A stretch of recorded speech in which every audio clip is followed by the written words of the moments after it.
Welcome to RSVP Thanks, the podcast where we unravel the chaos, drama, and joy of planning your perfect day. We're diving headfirst into the wild world of wedding planning. Think hot takes on the latest trends, essential tips and tricks, and the red flags you can't afford to ignore. We'll share personal stories that will make you laugh, cry, and maybe even reconsider that Pinterest board.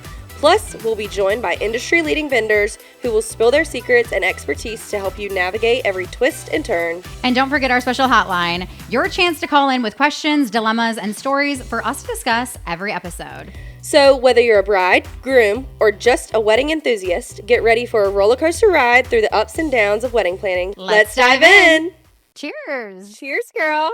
Oh my gosh, the bubbles. Guys, I have to tell you the funniest story. I love bubbles. Were just here in our studio doing a little promo photo shoot. Yeah. And I was like, Cam, can you just bring bubbles? Oh, God. Thinking okay, I don't know. Maybe I should have said bubbly, shams. I don't know. I brought my daughter's bubbles that you blow, not champagne bubbles. Mom not giving mom brains. Yeah. For sure. So anyways, we have real bubbles today. I was in charge of the bubbly and the shams. Thank you. And cheers. Congrats. I blew it. We're finally here. I feel like it's taken a journey. But this for me is full circle. I have wanted to create a podcast for so long, pretty much since I started my business 3 years ago. It has been on every vision board since, every year. And honestly, I think it was just God's timing that you came into my life and then 100%, and you into mine. Yeah. Gosh. So a little bit about me. I'm Lindsey. I am a wedding planner and a content creator in Charleston, South Carolina. Yes, ma'am. And I met Cam because I was her content creator at her wedding. And you killed it. You did so great. Yeah, I did. I loved every bit of it. I loved meeting you when you walked in the second I met you. We vibed right away. Loved it. So 2025 bride planned it herself. Yes. DIY'd it herself. DIY'd a lot of it. That's not easy to do, I know. Gosh, for sure. It was a handful. I mean, there were highs and lows of wedding planning, but it for was a sure, beautiful day, though. a high was definitely meeting you. I will say that. 100%. I honestly think every aspect of your wedding was so thought out. It was so you two. Thank you. Having your daughter there, it's some of my favorite, and I don't even just say this because you're here, it's some of my favorite content I've ever shot because it was just authentic, real. It's what content creation should be. It is behind the scenes, real, authentic. And honestly, I met Cameron and she was just this light, bubbly energy. Granted, it was your wedding day. Stop it. Obviously, you were in a... I was stressed too, though, a little bit, but yeah. I'm glad you saw through the stress and saw the bubbly side of me. The cutest. And I was I originally was doing this podcast with somebody else that had approached me to do it. Right. And then she had, some things and she had to bail out. And I was like, okay, well, now I'm invested. So now I'm definitely doing this podcast. This has been on my board. And I was like, Cam, would you want to do a podcast with me? And she's like, let's go. So let me join. I'm so excited because this is definitely something that I've always wanted to do is start a podcast. But what do I talk about? I never knew what to talk about or what to even where to start. Yeah. So I'm thankful you pulled me into this thing. I'm excited. This is a journey, and I'm happy to be doing it with you. Me too. So cheers. So RSVP was born. We had this idea of really creating a podcast that was for everybody. If you're planning a wedding, you've planned a wedding, you're a vendor who attends a lot of weddings. Yeah. It is a safe space to really ask your questions if you're planning. Obviously, you don't know what you don't know. And so if you are in the thick of it right now or you're just starting your journey, we want this to be a platform where you get all the tips and tricks, red flags, any advice or crazy stories so you don't feel alone because Lord knows you start planning a wedding and you're like, oh, that'll never happen to me. Oh, and then all of a sudden you're... But it will. You think it will not, but it 100% could.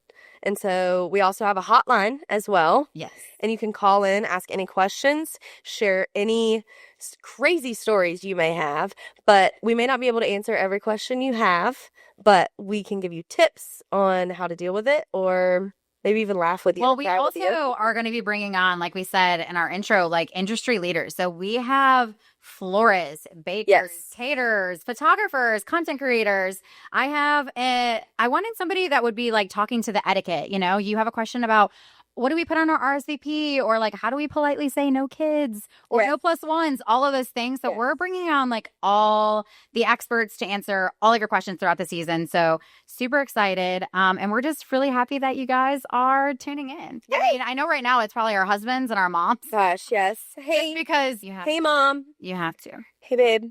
So I don't think we should waste any time. Let's just dive right in. We did have some questions come in from people. Yes. We asked, y'all delivered. So we are going to be diving into that. But just to set a tone for, episodes to come, we will focus on like one specific topic every week for the first half of the podcast. And then the second half we are saving for all the tea, calls, the calls, voicemails, all the questions and things like that. So so we did have some questions come in. The first one is from Brienne, and we won't be using last names. Just we like to keep it a little anonymous. Yes. Just got engaged. Where do I start? Well, you just got married not too long ago. Where did you start? So, well, first I started honestly just looking at venues and where I wanted to get married. I didn't call or reach out to anyone yet. I did more investigating and research, and then I kind of settled with the right budget of type of venue I wanted, the vibe I wanted, what kind of, if I wanted to be outdoor, indoor, kind of went that way. And then I also laid out my bridesmaids and who I wanted to be my girls. Lots of different things. I had a lot of emotions when I first got engaged. It's exciting, and it's It's overwhelming. And I will say, as a wedding planner, I do always recommend definitely take a moment to enjoy it, because once you kind of dive into wedding planning, it is like a whirlwind, and you're in it. And then I remember my now husband, God bless him, but we're like a month in, and I'm like, okay, we have to pick a venue. But like in Charleston, especially, like vendors and venues go quick. You're booking out like almost 18 months. And I feel like that's where everyone's mind goes first, is where. Like, where? Yeah. The wedding, like everyone wants to get married. So that's the first thing you think of is a venue. Well, you can't set a date without a venue. No. So that is the very, like as a wedding planner, I would say, first things first, if I'm giving somebody advice that I'm working with, you want to sit down, you want to figure out an estimated guest count, because that's going to play into a lot of your venues. You also want to know the guest count just based on the budget, because a lot of this is like per person, like catering, how many tables and chairs are you going to have to rent, just basic things you really need to have your estimated guest count. So I would sit down and kind of figure out what you guys want to do there. And then budget, like ask who's going to be participating, sending you money, like dad, how much money have you given me? That kind of thing. And then I think when you have the guest count, the budget, and even your planner, if you're not somebody who's super type A, I would definitely recommend having more of like a full or a partial planner that can help guide you in making those decisions. I think, to be honest, the venue is one of the most important decisions that you make, aside from like who you're marrying, because it really dictates every single decision that you make afterwards. So picking a venue, deciding, like you said, aesthetic, what kind of like vibe are you going for? Your guest count, so you know how big the venue needs to be. And what time of season that you want to get married. Spring and fall are very popular months. You may need a little additional time. Maybe according to your budget, you could maybe even do an outdoor, adjust, like a little backyard. Yeah. So that's where I would start. I think that's good advice. And then month of coordination to like planning. We'll just dive into that a little bit, because I do think some people have questions. That is another way my mind went, is how am I going to do all of this by myself? Do I need someone helping me? And so that's for sure. I mean, Yeah, I think if you're a type A person and you love to plan, you have the time to plan, and you don't mind doing a lot of the research on your own, like there's a lot of valuable, there's a lot of like resources out there that you can use. Facebook is a wonderful resource. I think there's so many groups out there. Facebook so much. Yeah. So you can definitely ask questions, but I think if you want something more tailored to you specifically, a planner is worth the money. I agree. Say that. I agree. And I really didn't even have one. I did pretty much everything myself, but I would have been so thankful to have had like you or someone just help me map out everything along with my budget, because we went a little over budget, and I kind of regret that a little bit. Yeah. So I would say like planning is more helping you guide you through like the research portion of it. We're definitely helping you with like vendor selections and layouts and design and all that kind of stuff. For the month of coordination, you're really planning the wedding by yourself. We're coming in that final mile. We're helping create your timeline, reach out to your vendors regarding the timeline, really making sure that that day is as seamless as it can be based on your planning and what you've put in place for us. So that's usually about 4 to 6 months out. And yeah, if you guys have any additional questions on that, feel free to reach out and we can definitely dive into that deeper. Yes. All right. That kind of goes into our second question too. So the second question comes from Sarah, and she said, I'm trying to book vendors, but so many of them ghost me. Oh my gosh. Is this normal? No. I hear this question often, and I honestly feel it from both sides because as a vendor, it's super frustrating and annoying when you get ghosted. Mm-hmm. But also from like a bride or a couple's standpoint, no one should be ghosting you. You guys, we are in 2025. We live with our cell phones. They're by our sides every second of the day. There's literally no excuse as to why somebody's not getting back to you. That is a red flag to me. I will, if I've had bad communication styles with certain vendors, I will not recommend them again. If I'm having a hard time getting in touch with you to create a timeline, I'm not going to be promoting that behavior to my couples because it's stressful. It's already a very stressful time to be planning a wedding. We don't need to be waiting 3 weeks to hear back from like a caterer on something. It's just crazy. I understand that people are busy, but let's have an out of office. I think that's just like standard protocol, and it's appropriate to just have something stating like, hey, this is why we're not responding to you right away. And I think, anything over 24 hours is pretty unprofessional. And maybe maybe I'll get heat from that, but I just think, that's one of the main things is being able to communicate with your couples right off the rip. Right. I agree with that. I also see the other side too of if, say, a couple is ghosting a vendor and they're not responding to the vendor as well. Yeah. Like if the vendor emails them back, sends them their list of pricing, everything included, and then the couple takes some time. I get it. Take your time, but take your time and decide what you want to do. Say if you have 2 vendors in mind, but you need to let them know because they have other couples reaching out for that same date. Yeah.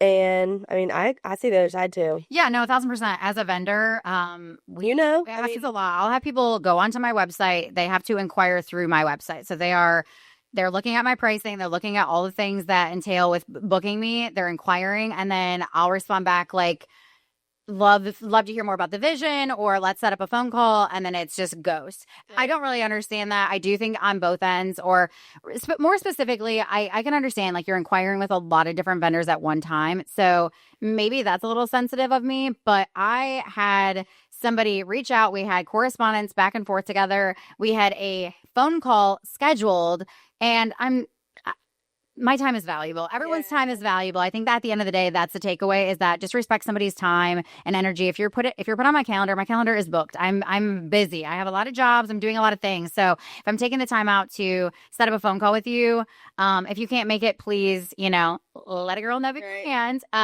So yeah, I think just overall, it's not normal for them to be ghosting you. They shouldn't be ghosting you. That's a red flag. And I would move on to somebody who respects your time. Right. I gave one of my vendors a week time frame, and I said, "Oh, okay, nope, on to the next." Sorry, I got things to do. Yeah. Okay, next question is from Linda. Why does no one show their pricing on their website?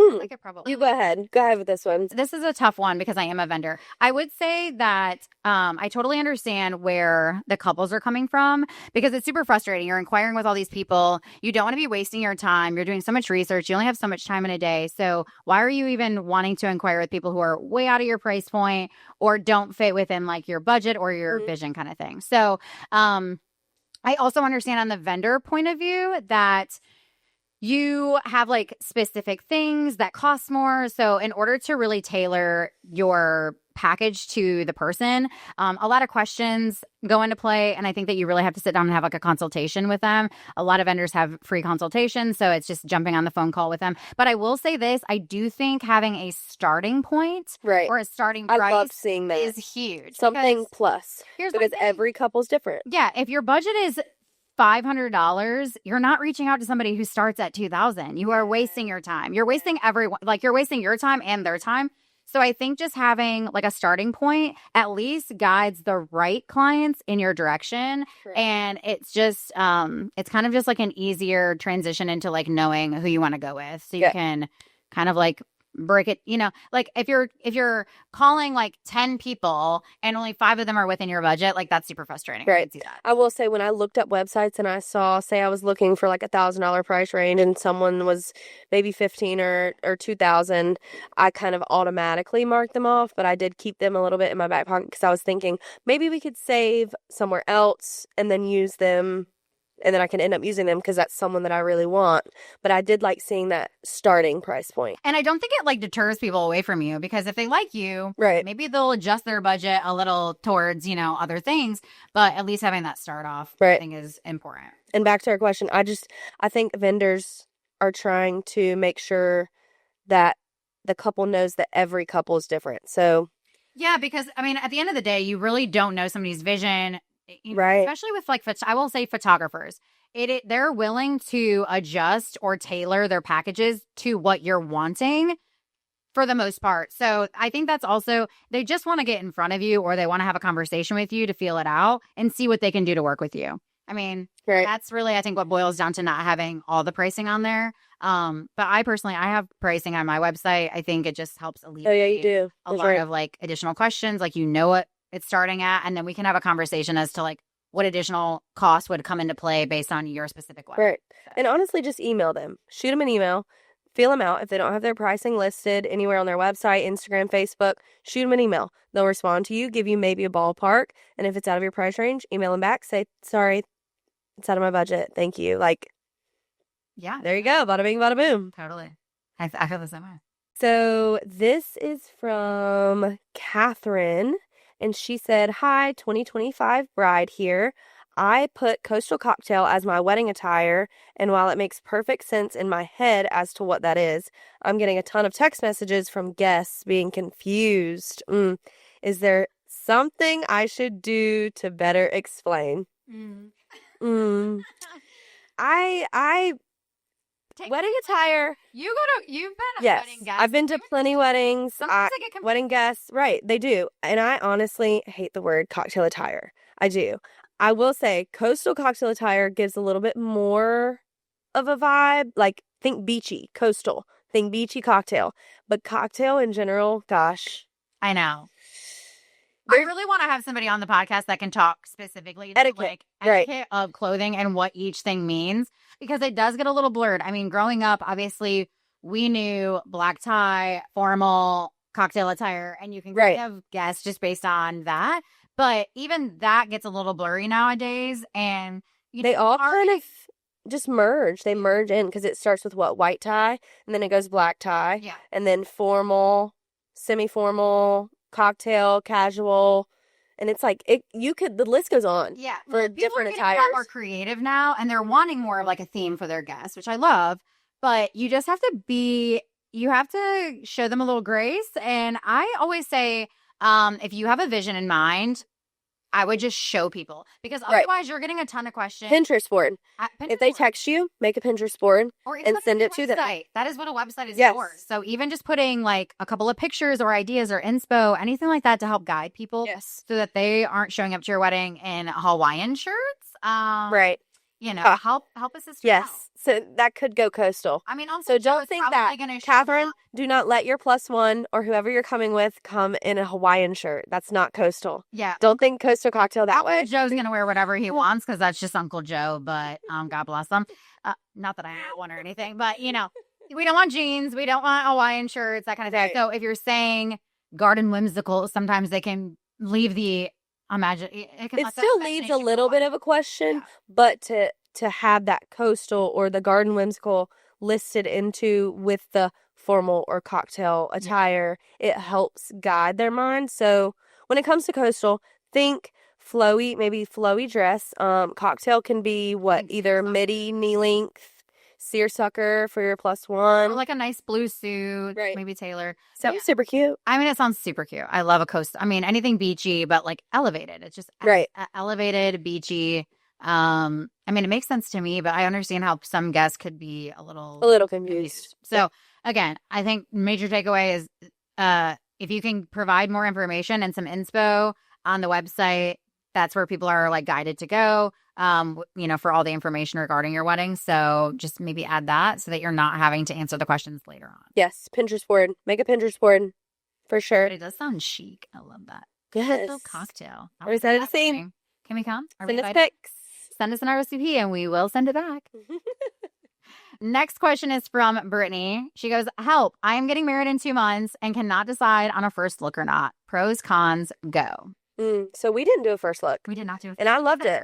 I loved it. But I also get why people do first looks. One, to knock out the time before the wedding. You can take all your pictures, all your bridal party pictures, get it all done. But some people think that it takes away from that moment. And I thought that first time. I thought that, which also too, we had a daughter before we got married. So, I mean, we just we could have done the first look and it would have been fun. And I genuinely don't think that it takes away from that moment. I think no matter what, you walking down the aisle in your wedding dress towards your future husband it's going to be magical no matter what. Yeah, it's definitely like you're in that moment. I full-heartedly agree. So as a bride, we did not do a first look. My husband was very adamant about wanting to see me for the first time. Walked down the aisle. He cried like a baby. Sorry, honey. Seeing it's up to him too. Like, love the pictures, love the video. But he probably would have cried during our first look too. I think he cried during our private vows.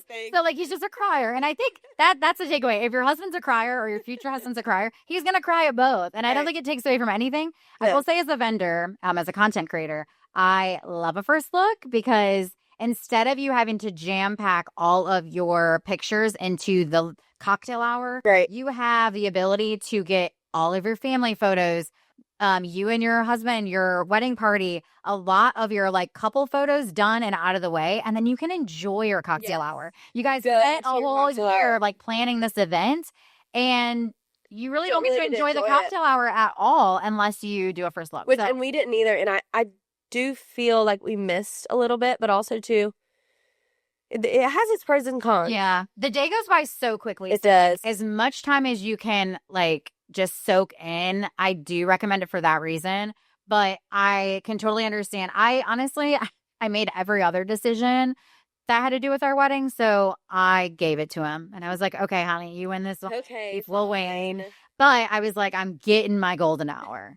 Your mom's waiting on the family pic. And so I got my way. So yeah, it was fine. I think just do whatever is best. Just weigh out your pros and cons. What would you rather have? Would you rather have the time to take your bridal party photos before and then you can go to cocktail hour? Or do you care about the moment and do you not want that taken away? I still think you have a way out your first look though too, because it's so intimate. Because it's intimate between everyone looking at you.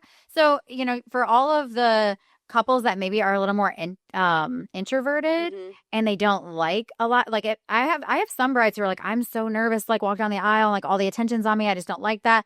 Okay, then do your most intimate things privately, right, where there's just your media team. When, like you said, you did private vows with yours too. And I think that that's a huge thing too. If you wanted to write your own vows but don't want to read them at the ceremony, do that, then you can do your first look and read your private vows. Yeah, we did not do a first look. We did a first touch, but we had some like extended family that I had never met, he had never met. And we also had our bosses go. Like we had a lot of our coworkers come. We don't want them to see that. And I was like, I just like don't want them listening to my private vows and me like calling you like pet names. Like it's just so cringe, Kooky. Yeah, I was like, they stink. So I was like, yeah, no, we're not doing that. So we did our private vows. It was very sweet. We had it recorded and we have that to like relive on our own.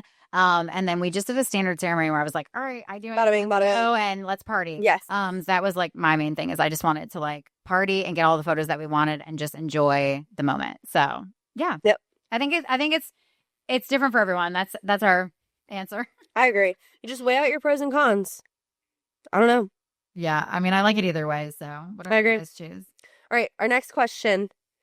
She said, she didn't put her name down.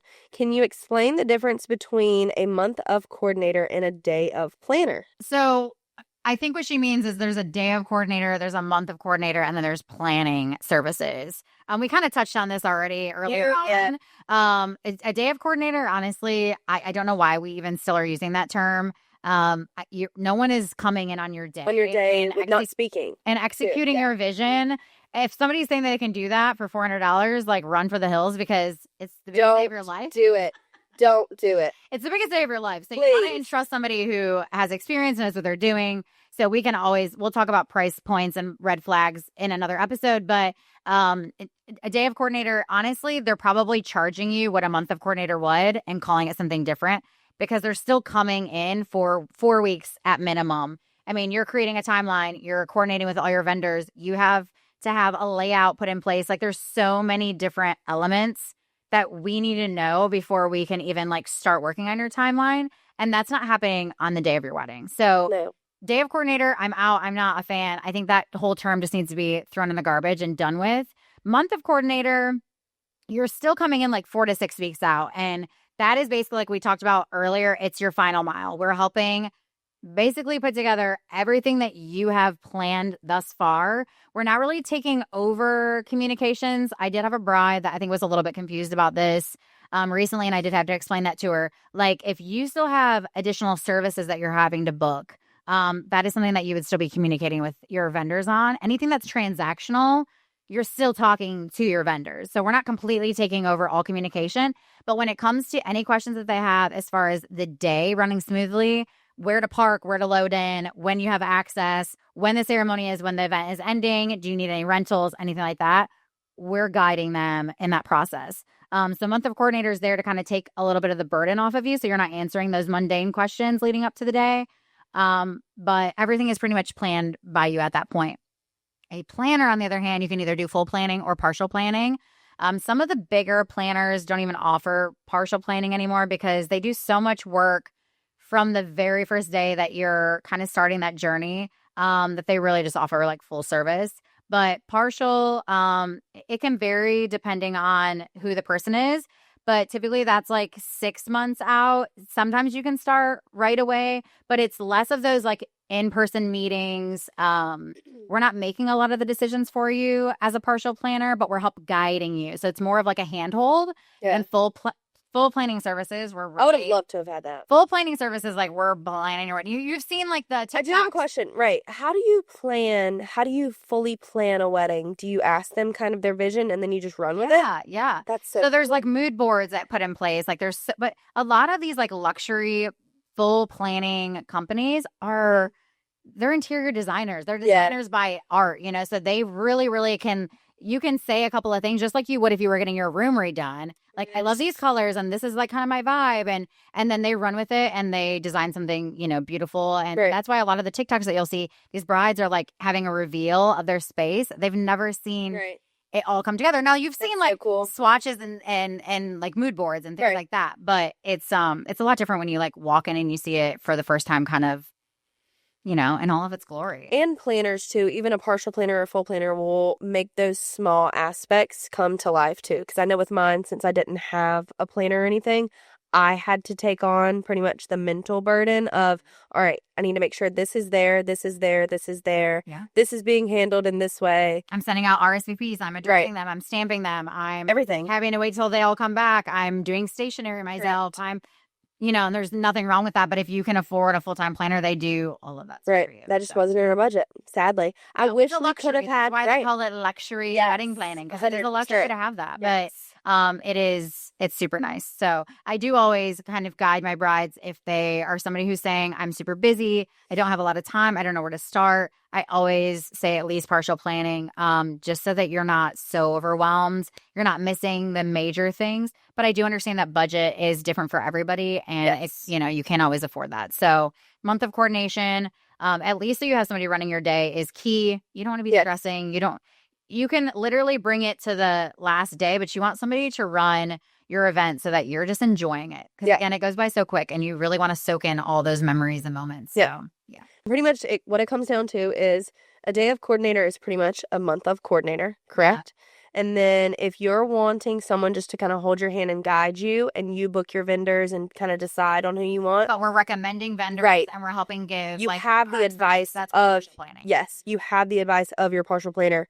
Then go that route. Or if you don't want to lift a finger and you just have a vision, and you tell it to your planner, then that's what you That's need. full plan. So, Yep. Okay. Beautifully said. Love that. perfect. Okay, so I want to play a game. I think that's all our questions for today. So we are gonna play a rapid fire hot takes. So I'm gonna say a topic, and then I want you to say yes or no, and then I'll do it. I'll do the same thing. Okay. Ready? Okay. Garter toss. No. I Negative. hate it. It's so cringe. Why would you want to do that in front of your dad, in front of your father, or your grandpa, or your mother? It is very cringe. Family. It's the only thing I can think of. It is cringe. I've though. seen It it is. sometimes where like they're getting a little X-rated. Yes. I'm like, grandmama is in the house. You may What be are married, doing? but grandma, papa, someone is there watching you. Need a full frontal of homegirl. If you're religious, Yeah, no. I'm all set. The garter toss could go away forever, and I would be A-okay with it. but you can keep the bouquet. Keep the bouquet toss. No garter. Yeah, garter. No, that's what I mean. Did I say bouquet? No. My mind now. No. I am too. The champagne sit. Ugh. All right, cake cutting. Cake cutting, yes. I love a good cake cutting. We didn't really have time for a cake cutting. I would have loved for everyone to come over and like watch us do it. But I love like a big cake. I love like cake cuttings and everything. Like, I'm watching you cut it. Cake cutting too. But also, Like, cut your just cake be and eat it by yourself if you want to. And also, I will say this. I did not have a cake at my wedding because I was like, oh, I'm not a cake person. Me and my husband don't Neither really were love we. cake. But it's for the pictures. Like, do it for the pictures. That's the only reason Yeah. we got a little I do two-tier regret- cake I do to take a regret. picture. Yeah. And you remember, Necessarily have we rushed over there to just take a quick shot and That then cake was dance. delicious. Was it? It was really, really I didn't even taste I it. had a cupcake, not the actual cake, but I had a cupcake. But that's also cute too, like doing a little intimate, like smaller cake and then having like other desserts or something for your guests. Totally cute. But I will say like cake cutting, I don't see that going I away think they're anytime kind of soon. fading out, but also they're always going to be around. It doesn't need People to are be always like a gonna do it. giant. I think it's fading out because they're so expensive. Right. But I think if you can make it more like intimate or a smaller cake and then doing sheet cakes for like you want a tip or a trick, like go ahead and get you a cake from Publix if you have a Publix near you. Yeah. Publix makes great cakes. They do. No hate or shade to any of our bakeries because honestly, Sam's great. I have some really good friends who are bakers and they do amazing work. But if you can't afford a giant cake and you want a cake for the photography purposes of it, literally get a Publix They can do cake vintage piping. and then do a sheet cake for your guests. No one's seeing you cut the cake or the caterer cut the cake. They're doing that behind the scenes anyway. Save your money and just do sheet cake. It's a lot. And that way, too, you can get strawberry, vanilla, carrots. You can get all your Get different kinds of crazy. cakes back in the kitchen. Bring it out on a platter. Bada bing, bada boom. There you go. Yeah, I love saving when it comes to desserts because like 75% of your guests are going to eat it. Right. And you don't need to be spending like hundreds and hundreds. And I forget. pressure. I forget that cake is even at a wedding, to be honest with you. Yeah, I can't tell you the last time I actually ate it. Well, I go to a lot of weddings now, so and I do try to eat at least like one. Just one, maybe two. Nothing to see here. Yeah. Okay, next one. Mismatched bridesmaids dresses. I love. If they're done right, I did that. you did that. And you did it really, really good.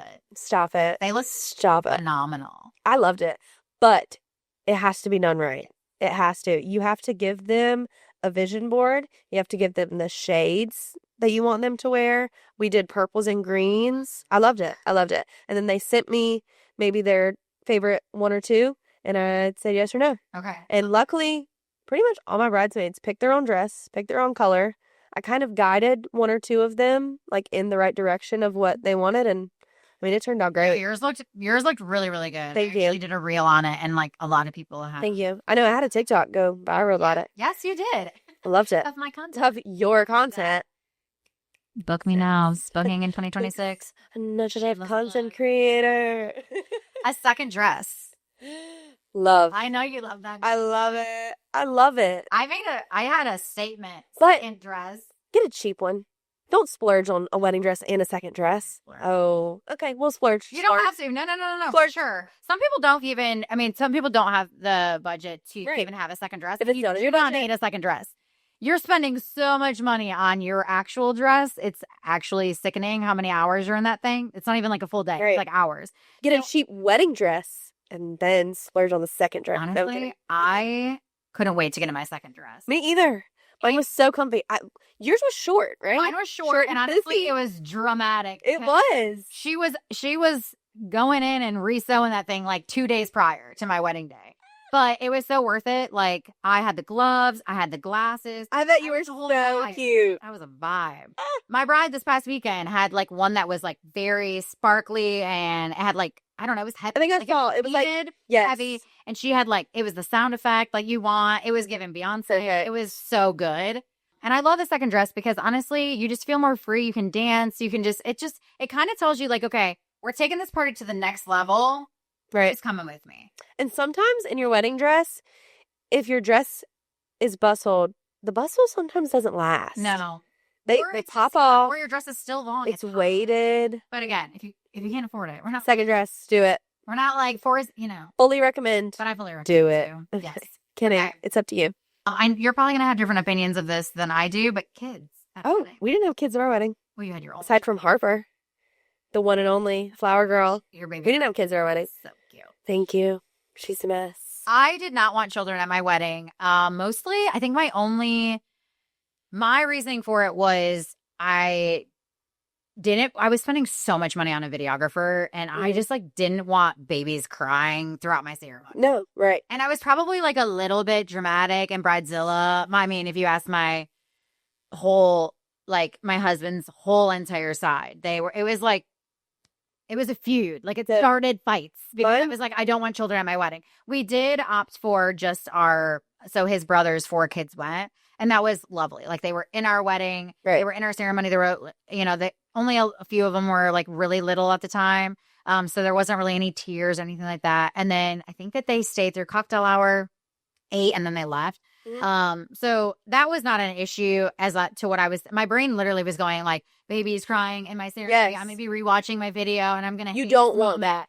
You do not want babies crying at your wedding. Fine. It didn't happen. But, I don't know. That was just my thing. We have so many kids and granted, the ages range all the way up to like 15, 16.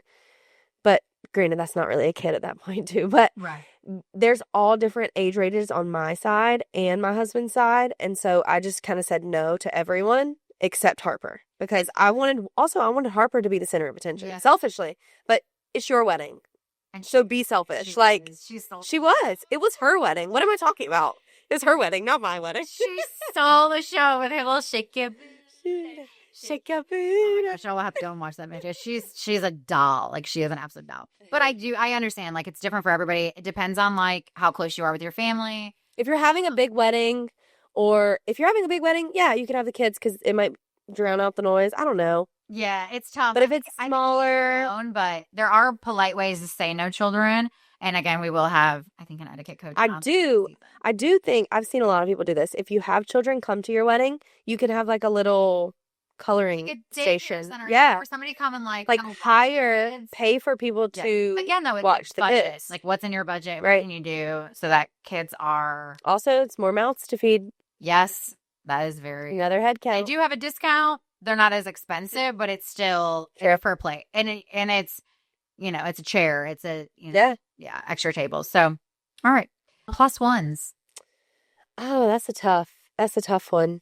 I feel like if they're married, then it's yes. If somebody's married, they get a plus one. Obviously, yes. But I think if they're like newly dating or something, I'm like, I'm going to be trying to pay for your boyfriend that's going to be gone in 3 months. Like this meal is $100. Like, bro.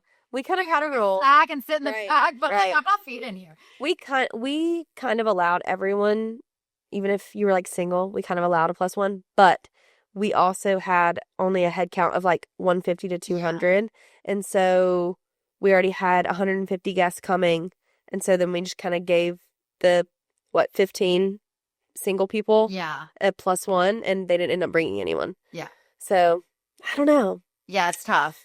Depends on your budget. It depends on your budget. It also is, it depends on like the circumstance kind of around it. And then I would also say something that gets kind of tricky when you're sending out your RSVPs or your invitations rather, I would be putting like the person's name on it. Right. I love a website that does like a QR code and then they have to type in their name and whether or not they're invited because some people will be like, oh, do I have a plus one? And then it's like that awkward interaction where you're like, I mean, I thought I made it pretty clear by like not giving you a plus one invite, but it gets a little awkward. So if it's just your name on the invitation, then it's just you.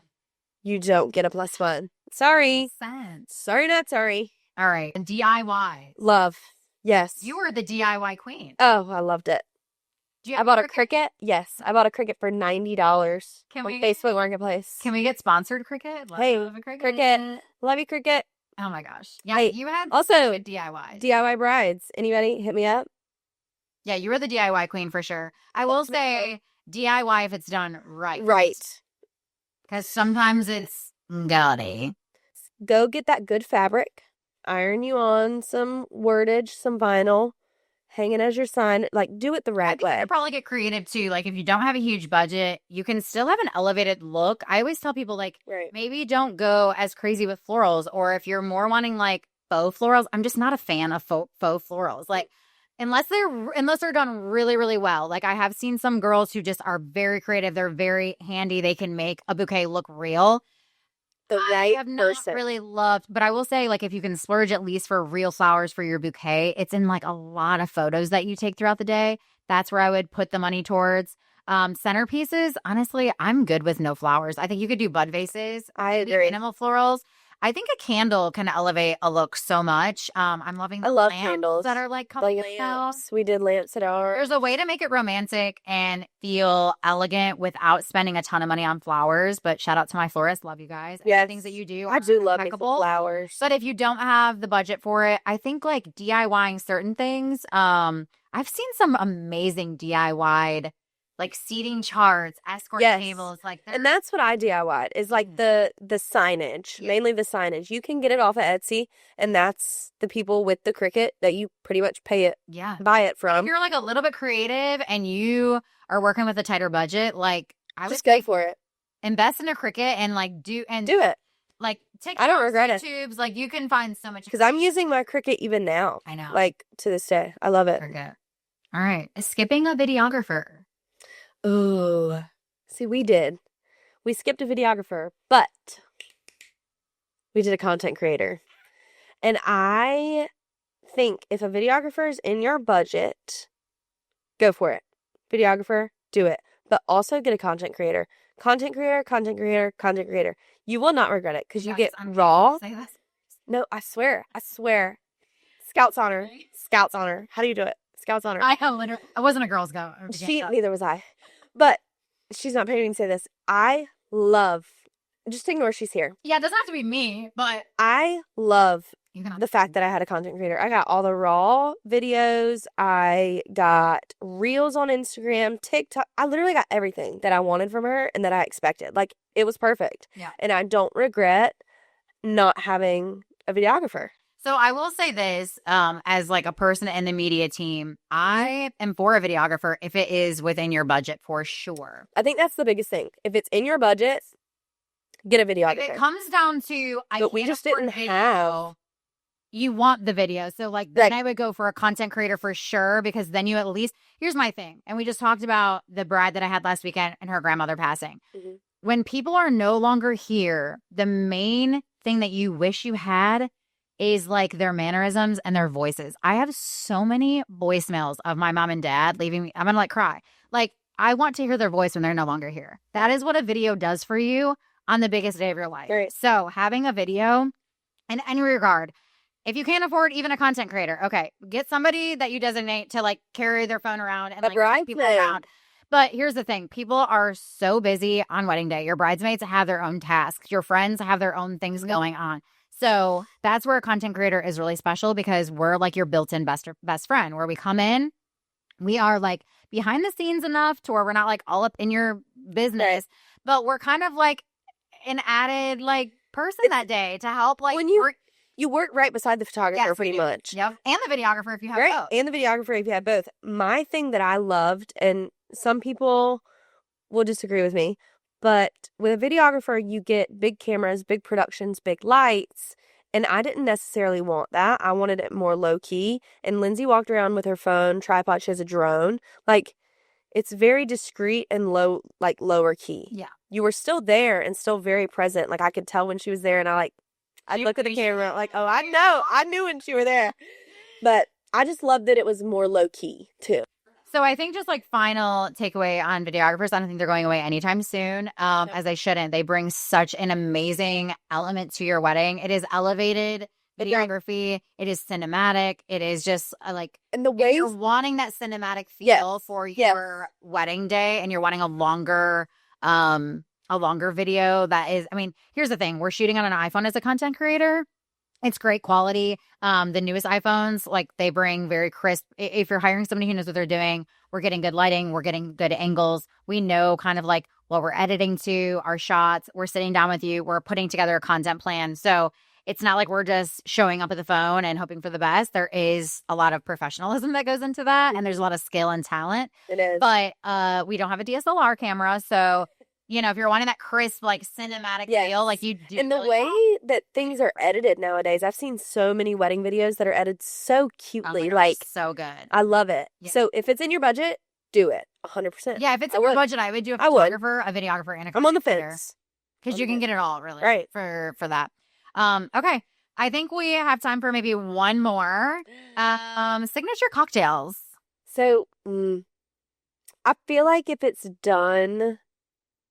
No, I take it back. Yes. I love a signature cocktail because, one, you can make a cute little spin on you and your husband's name or your dog's name at the bar. But also, two, if you're trying to budget, you can just do 2 or 3 signature cocktails as your liquors and then be done with it. I also think it doesn't have to necessarily be, like, named a certain way if you're, like, into that sort of thing. But having a cocktail that when guests just go up, they just have an idea of what they could be getting, because otherwise it does kind of slow down the bar line a little bit when people are like, what do I want? I haven't had a cocktail in like 6 months. It's like, okay. But I do love it. No, just the vodka cranberry are fine. But if you have like an espresso martini or like an Aperol spritz or something fun, a margarita, so you could definitely like get creative. And then I love like a signature cocktail. I was like a detail queen, so like for me, I was like, I loved the little toppers that you could put on. Yeah, it's stir straw. I've seen the ones with like the monogram or like the name. You can just like place it right on top of the drink. So in that case, I'm here for a signature cocktail. Yeah, it also helps like alleviate bar lines, and who doesn't love an espresso martini at a wedding? Like, invite me, I will drink all of them. Yes, actually, I'll only drink. I'm gonna go get one right now. Doing zoomies at 3 a.m. I think that's okay. Yay! Our first episode in the books. Well, yay! We always we appreciate you tuning in. Again, it's probably our mom's closest at this point, but we hope this was helpful and that you took something away from it. Of course, we want you to continue to email us, call us, leave voicemails. We want you to hit that hotline. We want to hear more of your questions, and of course, those good juicy stories. Please, you could be featured on the next episode. You never know. You could hear your voice. So that number is 320-558-RSVP. That's 320-558-7787. Call, leave your voicemails. It can be anonymous. You don't have to say your name. It's fine, but we definitely want to hear from you for sure. Yes. Our episodes will air every single Wednesday. Every Wednesday. And I'm so excited. I can't wait. I can't wait for this to air. I can't wait for you guys. Let us know what you think. We appreciate you guys. You can also follow us on social media. So our Instagram is RSVP_thanks_pod. Yes. And the TikTok is RSVP.thanks. And then we also have a Facebook group. So you can also leave any of your questions, tips, tricks, advice, or DM us. You don't see any stories there. We would love for you to call our phone number, but DM us, email us, text us if you have our phone numbers. Let us know. We any questions hear from you and any of the platforms that you feel comfortable. So definitely like and subscribe this podcast. Yeah, tune in every Wednesday for more content. And follow us on all the socials. Yes. And as always, don't forget to RSVP. Thanks.